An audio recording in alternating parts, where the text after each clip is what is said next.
So I find it funny because one of my messages where I get the most negative feedback is when I say you don't need to count calories to lose weight.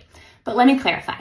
I'm not saying you don't need to be in a calorie deficit. I'm saying that if you're simply focusing on eating less and exercising more, you're working with willpower, and willpower will run out.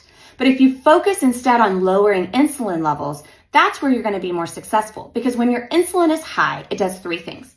First, it's a fat storage hormone, which means if it's high, you're more likely to store the calories you eat as fat. And also when it's high, it blocks the ability from the body to burn body fat or any fat for energy, which means it's making up any calorie deficit with muscle tissue.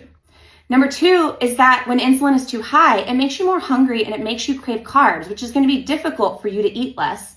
And third is that it makes you chronically fatigued because your cells can't get the energy they need because they're insulin resistant, which means it's less likely to work out when you want to take a nap. So instead, by focusing on lowering insulin levels, you're better able to meet that calorie deficit because you're exercising more because you have more energy and you're eating less because you're less hungry.